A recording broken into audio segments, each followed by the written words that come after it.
one of these people came out and said, Dr. Epstein, I don't mean to scare you. He said, but based on what you've told us and the work you're doing, he said, I suspect that you're going to be killed in some sort of accident in the next few months. This Harvard scientist got death threats, not for politics, not for fame, but for exposing something most people aren't ready to hear. And it gets bigger and bigger, but as it gets bigger, it also gets more scary because we start to run into pushback, I suppose you could say.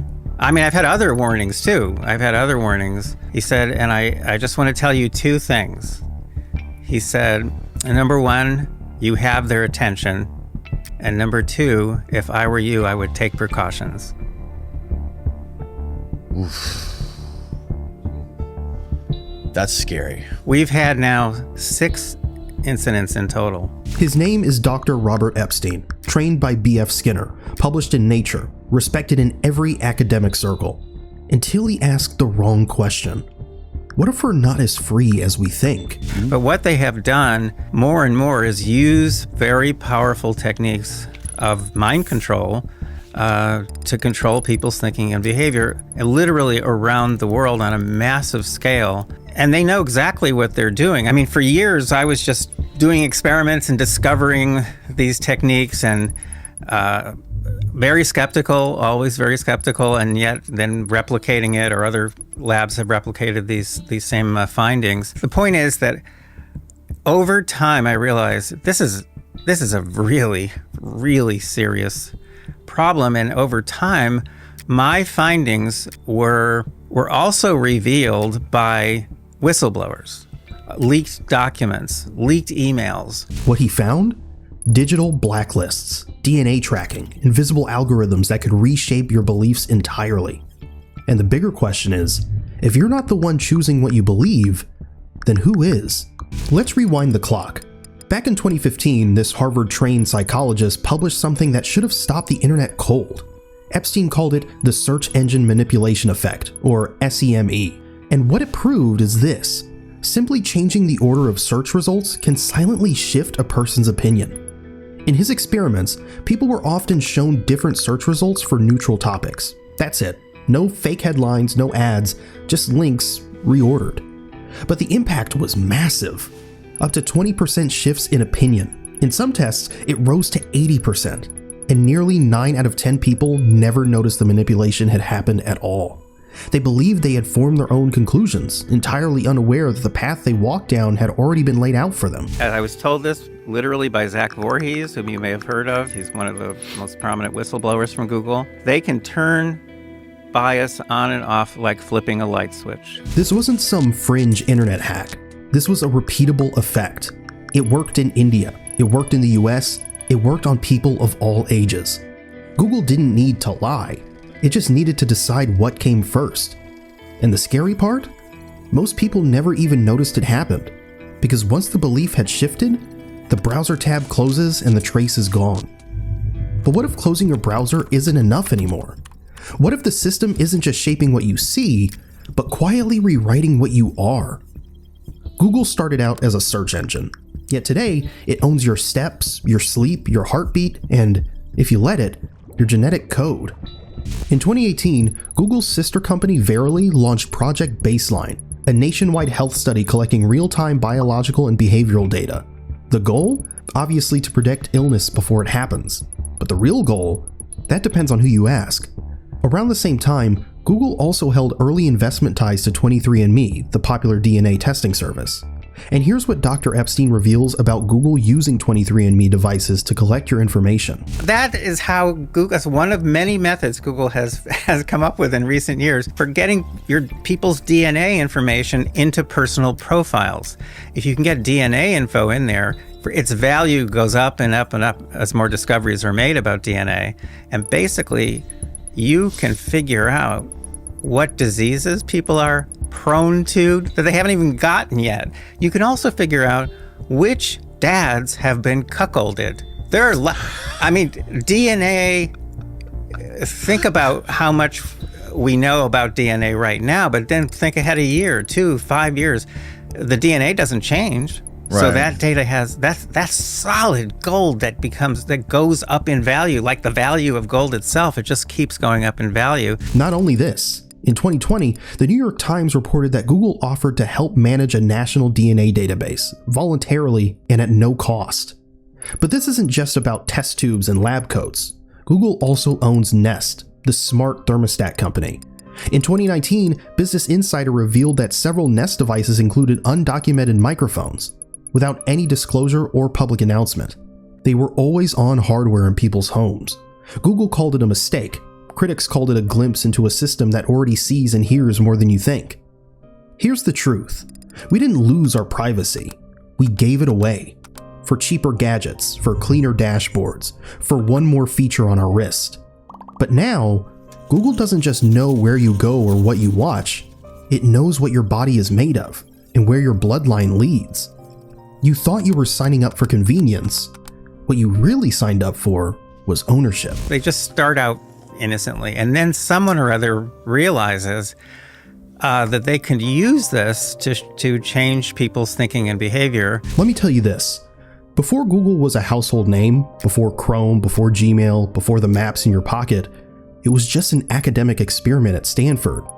But even back then, powerful eyes were watching. I think we have to be fair here. The intelligence agencies, we're talking the 90s, so there was barely an internet. And the intelligence agencies, they had meetings about this growing internet thing, and they were worried about how it could pose a threat to national security. And one very legitimate concept that they were working with was that if there's more and more information posted out there and someone wants to build a bomb, that's going to be the first place they go. They're not going to go to their public library. Right. They're going to go to this new internet, which at that point was easy to use anonymously. So when they were talking and to some extent providing funding to people building these new search engines, which are just basically big indexes Right. to what's on the growing internet, they basically were saying, we want to be able to track people who are looking stuff up, especially certain stuff. In his 2018 book Surveillance Valley, journalist Yasha Levine exposed how early internet infrastructure was built for tracking instead of browsing. Levine traced Google's origins back to the Massive Digital Data Systems, or MDDS initiative, a project backed by intelligence agencies like DARPA, the NSA, and even the CIA. The goal? Build tools to collect, analyze, and predict human behavior online. Google, yes, they started out with help from intelligence agencies. Yes, they were definitely encouraged to preserve search histories. One of those tools was Google's now famous algorithm PageRank. On the surface, it sorted websites by importance, but at its core, it measured intention, what people cared about, who they trusted, what they were likely to click next. It was a calculated prediction engine for desire. The deeper you go into Google's early funding and academic partnerships, the more it starts to look less like a tech company and more like a behavioral weapon. One designed not just to organize information, but to study, steer, and eventually shape the species that created it. And somewhere along the way, it stopped being a tool and became the master. If you now think that's the end of the story, it's not. We're only halfway down the rabbit hole. In 2019, a Google insider broke the silence. Zach Voorhees, a senior engineer at the company, walked out with over 950 pages of internal documents and handed them to Project Veritas. The files weren't theories. They weren't drafts. They were operational systems with names like YouTube blacklists, controversial search queries, fake news watch, and fringe ranking classifiers. Each of them was designed to do the same thing: control visibility, quietly, without notice. If a video, article, or creator didn't fit the preferred framework, it wasn't banned outright, it was just pushed into digital obscurity. You could still say what you wanted, you just wouldn't be seen. When the leak went public, Google didn't deny these systems existed. They called them part of their quality control infrastructure. But who decides what qualifies? What counts as truth? What gets ranked or removed? Dr. Epstein reveals it all. There's a section there on how Google makes those decisions. And I'm quoting from an internal document at Google. It's about a 100-page document that's meant to train people to make those decisions about what content to suppress. So I quote actual language from this internal training manual, and you're just kind of guessing, but when you actually see what's in the training manual, you don't have to guess anymore. Because what it says over and over and over again, I think 22 times, over and over again, it says, well, when you can't quite make up your mind, just use your best judgment. It gives tremendous personal discretionary authority to the people making these decisions, and those people are used to train the algorithms that are now making a lot of those decisions. And then, for 40 minutes, the mask slipped, the filters fell away, and the world saw what it really means when Google decides to flip the switch. It happened on January 31st, 2009. For just over 40 minutes, Google flagged every website on the internet as harmful. Every single link was marked with a digital stop sign. Millions of users froze. Platforms crashed. The warning? This site may harm your computer. But the sites weren't harmful. It was Google itself throwing the switch. The company later called it a human error, a rogue update in their safe browsing tool. But some cybersecurity analysts weren't convinced. They saw the event as something else entirely. A failsafe test. A controlled experiment to see what would happen if Google suddenly, decisively, pulled the plug. At that time, stock markets were closed. The damage was minimal. But the message couldn't have been clearer. Google doesn't just connect the world, it can disconnect it at will. And the scariest part? It didn't need to touch your files or your thoughts, just one silent update. And reality as you knew it was offline. So when a courtroom finally called Google to the stand, you'd think the right questions would follow. They're still in the remedy phase of 2 big federal trials. Yes. Those are going to determine, very possibly, those might bring about some big changes in the company and possibly enormous loss of revenue. But they didn't. Because sometimes a trial isn't about justice. It's about keeping the real crimes off the record. These cases are shams. Oh. They were designed, as far as I'm concerned, it is my opinion, that these cases were designed by Google's lawyers. In January 2023, the US Department of Justice filed a high-profile lawsuit against Google.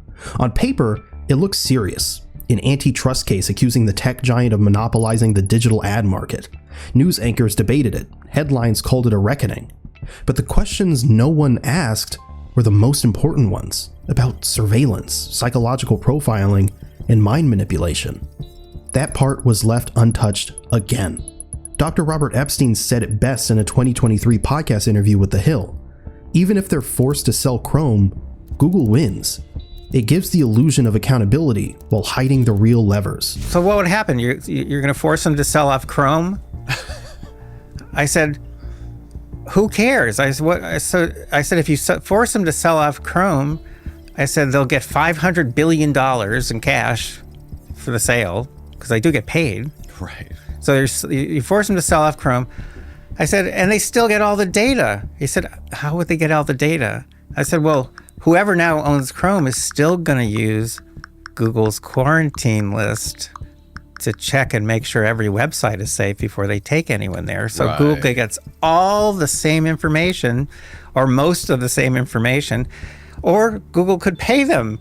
They could have a back door that they don't even know about. They could also build in 100 back doors. Yeah. He's not a politician. He's not selling a belief system. What he's trying to preserve is something a lot more fragile: your ability to think for yourself. So here's what we're left with. Not just a search engine, but a silent architect of thought. A system that watches, nudges, rewrites, and calls it convenience. Dr. Epstein didn't expose a glitch in the Matrix. He showed us the Matrix is real. And if we don't start questioning what's being shown to us, the next belief they rewrite might be your own. Before I testified, a high-ranking executive from Google testified. And the man, under oath, was asked by, I think, Senator Josh Hawley, does Google have any blacklists? And he replied, no, Senator, we do not. 3 weeks later, that's when that is when Voorhees documents are made public, and there's a bunch of them that are labeled blacklist. Now, think of the arrogance. If I were running Google, excuse me, but if I were running Google and I had a bunch of blacklists, I would not call them blacklists. I might call them shopping lists. Anything but blacklists. I'd call them purple lists. Yeah. According to him, it isn't about market dominance anymore. It's about consciousness dominance. Because if a company owns the way people think, what does it matter who owns the software? The lawsuits feel loud, but the manipulation remains quiet. And that's by design. What the world sees is a regulatory battle over money and ads. What's actually happening is deeper. It's about a system preserving its power while the justice system trims a few leaves off the branches. And you can't fight what you can't see. That's why Dr. Epstein built a surveillance system of his own. Not to monitor people, but to monitor Google. He calls it the Monitoring Project, where agents simulate real users. They browse, they search, they scroll, all while the system logs what Google shows them. No theory, just data.